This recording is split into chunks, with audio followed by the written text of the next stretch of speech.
শুধু অমতে বিয়ে দেওয়ার জন্য সেই নিজের পিতৃতুল্য বড় ভাইকে ক্ষমা করতে পারল না। কতই না স্বার্থপর।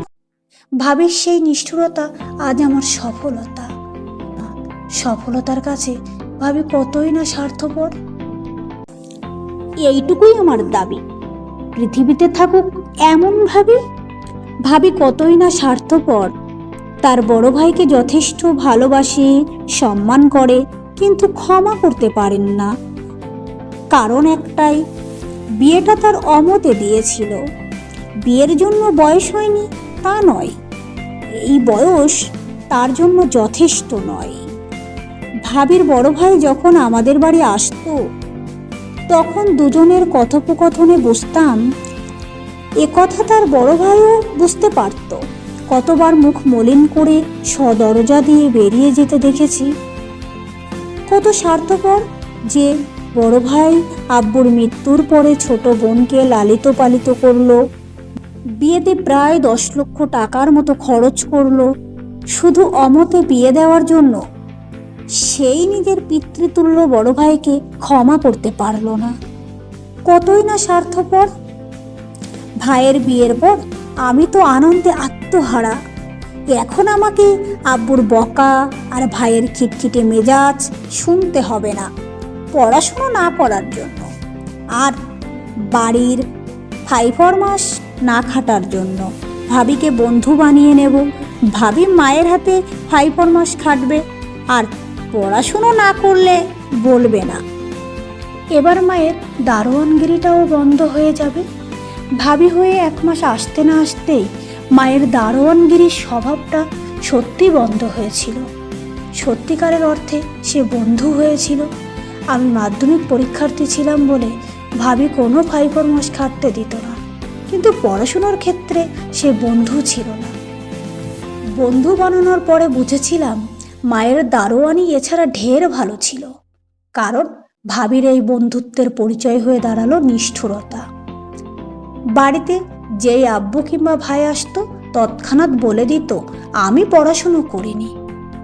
সেই কথা শুনে আব্বুর বকা থেকে শুরু হলো সাজা, আর ভাইয়ের খিটখিটে মেজাজ থেকে জন্ম নিল ঘরের দরজা দিয়ে লাঠি পেটানো। ভাবি বন্ধু হয়েও দরজার ওপাশে নিষ্ঠুরের মতো দাঁড়িয়ে থাকতো, সাথে মাও।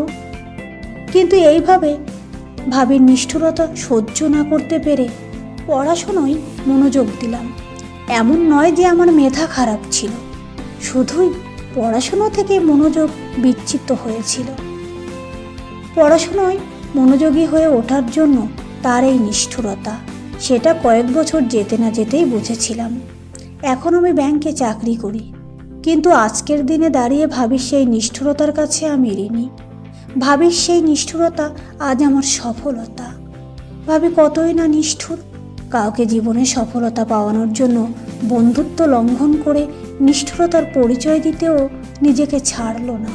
সফলতার কাছে ভাবি কতই না স্বার্থপর। আমাদের 2 ভাইয়ের একমাত্র ছোট বোন আদরে আহ্লাদে বাবার স্নেহে মায়ের মমতায় বড় হচ্ছিল। কখনো তাকে জল গড়িয়ে খেতে হয়নি।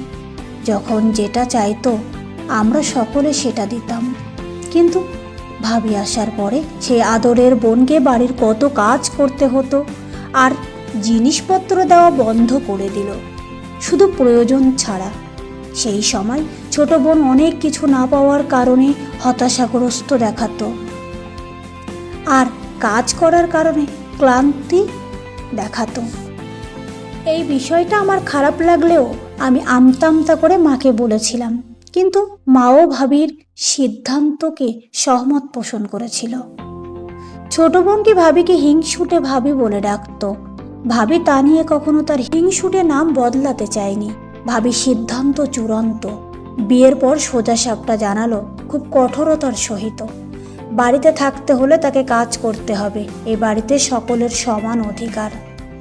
ভাবি নিজের সমান অধিকারে কতই না স্বার্থপর। সেই আদরের বোনকে বিয়ে দেওয়ার পর বুঝেছিলাম কাজ শেখা কতটা জরুরি, আর চাহিদা ছাড়া জিনিস কতটা ক্ষতিকর। বোনকে বিয়ে হয়েছিল অত্যন্ত গরিব ঘরে।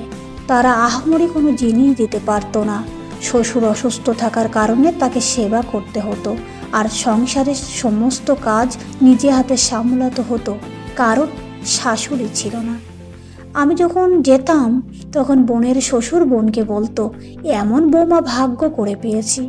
বোন তখন গর্বে আমার মুখের দিকে চাউয়াচাউই করত, যে চাওয়ায় কোনো হতাশা নেই, ক্লান্তি নেই, শুধু ছিল সেই হিংসুটে ভাবির প্রতি কৃতজ্ঞতা। হিংসুটে ভাবি নিজের সমান অধিকারে কতই না স্বার্থপর। 5 ওয়াক্ত নামাজের সময় উজুর পানি তুলে রাখা, নামাজের পাটি বিছিয়ে দেওয়া, গরমের সময় কারেন্ট চলে গেলে হাওয়া করা ইত্যাদি বিষয়ে দাদিমার বয়স হয়ে যাওয়ায় বেশ সেবা করত।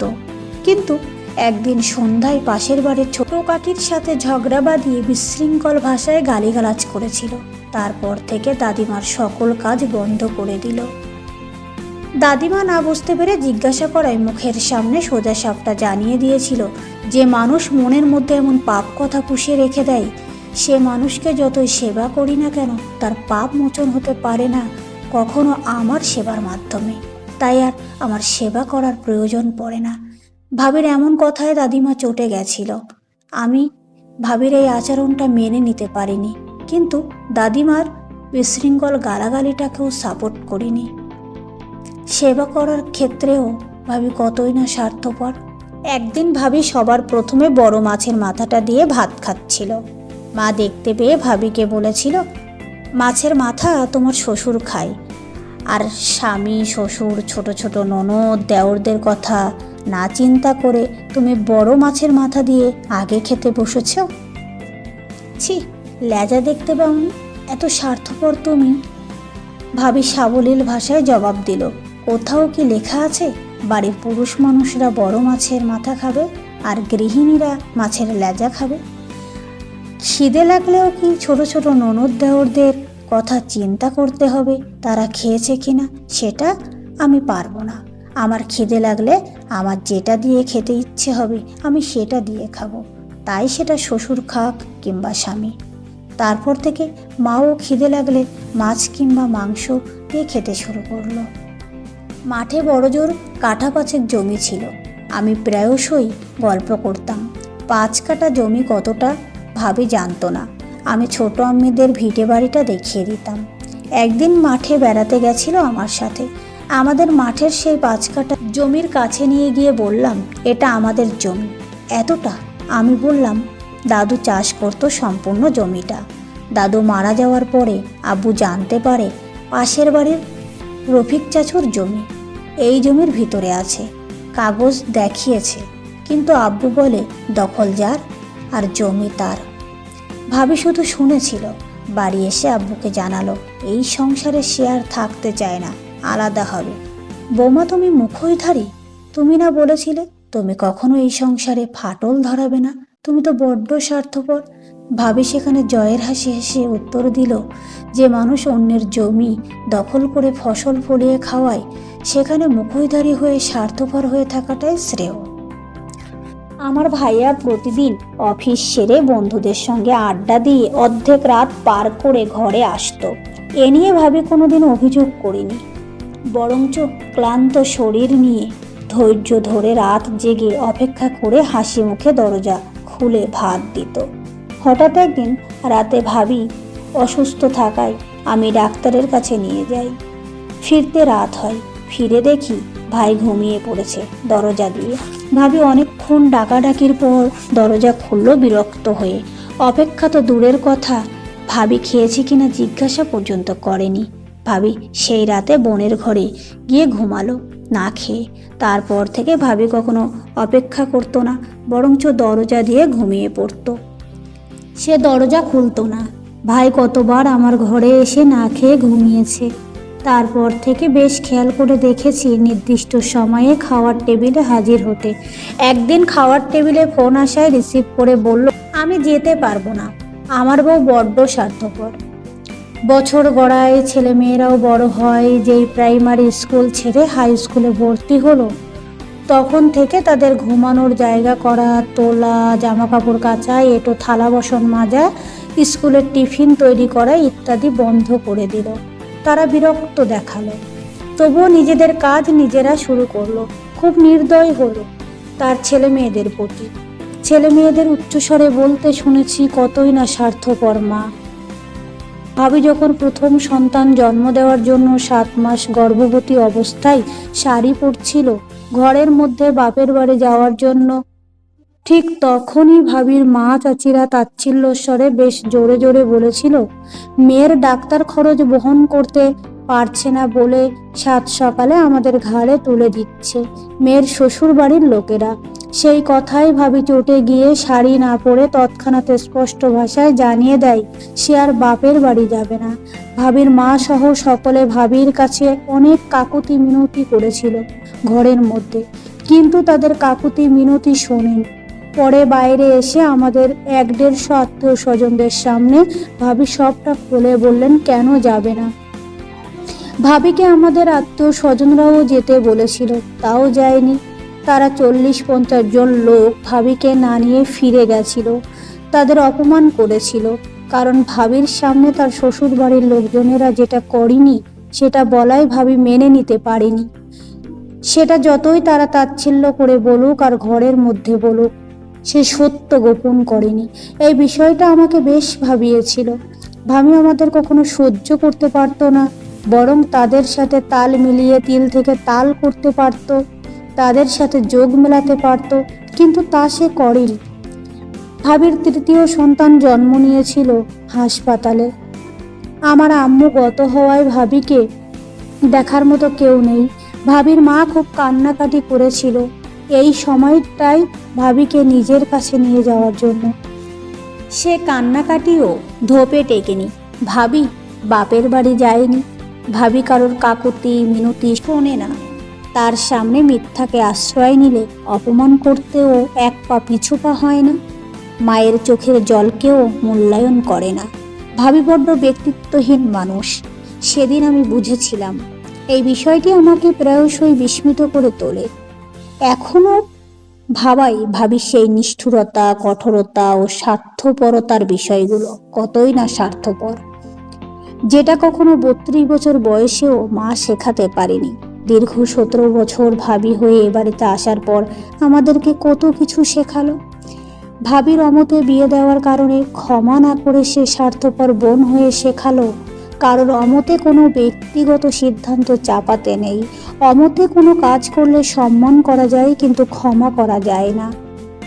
সফলতা পাওয়ানোর জন্য ভাবি নিজেকে নিষ্ঠুরতার পরিচয় দিয়ে শেখালো সফলতার দ্বারে পৌঁছে দেওয়ার জন্য বন্ধু হওয়া দরকার স্বার্থপর।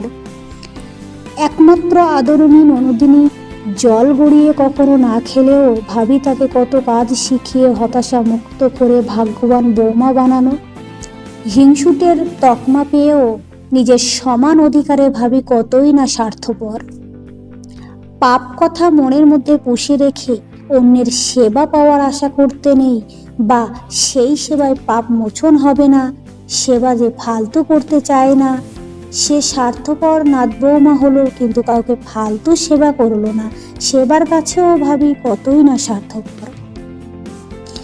নিজেকে স্বার্থপরতার পরিচয় দিয়ে আমার মাকে শেখালো পেটে খিদে থাকলে খেতে হবে, তাই কেউ খাক আর না খাক অপেক্ষা করার প্রয়োজন নেই।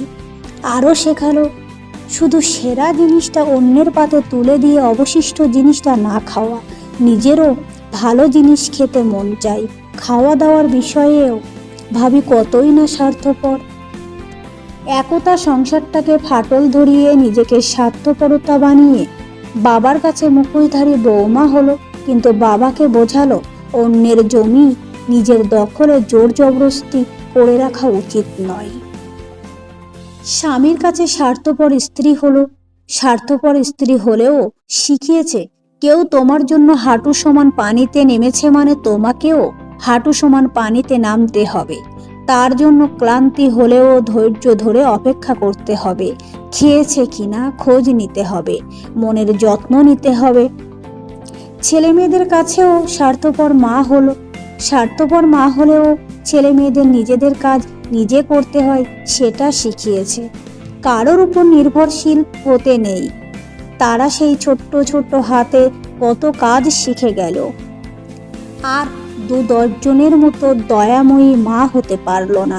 কতই না স্বার্থপর মা, নিজের সবকিছু ছেলে মেয়েদের জন্য বিসর্জন দিতে পারল না। সারা জীবন নিজের কথা ভাবলো, নিজের ব্যক্তিত্ব ধরে রাখলো, আর সকলের কাছে সে স্বার্থপর হলো। বাপের বাড়িতে স্বার্থপর মেয়ে, শ্বশুর বাড়ির লোকজনের কাছে সমস্ত খারাপ উপাধি পেয়েও দিন শেষে স্বার্থপর বৌমা হয়ে উঠল। স্বামীর কাছে স্বার্থপর স্ত্রী, আর ছেলে মেয়েদের কাছে স্বার্থপর মা। আমার কাছেও স্বার্থপর ভাবি। আমি চাই আমার ভাবি স্বার্থপর হয়েই নিজের ব্যক্তিত্ব ধরে রাখুক, নিরপেক্ষভাবে শির দাঁড়া সোজা করে ঠায় দাঁড়িয়ে মাথা উঁচু করে সম্মানের সহিত বাঁচুক। শুধু মেয়েরা নয়, বরঞ্চ ছেলেরাও শিখুক প্রয়োজনে আমার ভাবির কাছ থেকে, কিভাবে নিজেদের ব্যক্তিত্ব ধরে রাখতে হয়, কিভাবে মাথা উঁচু করে দিন শেষে হাজারটা খারাপ উপাধি পেয়ে এই পৃথিবীতে বাঁচতে হয়। আমি চাই সকলে পাক আমার ভাবের মতো স্বার্থপর ভাবি। এইটুকুই আমার দাবি। পৃথিবীতে থাকুক এমন ভাবি, দিন শেষে হোক সে স্বার্থপর, তবুও এমন ভাবি পৃথিবীতে খুবই দরকার। সামান্য এইটুকুই আমার দাবি। পৃথিবীতে থাকুক আমার ভাবির মতো ভাবি।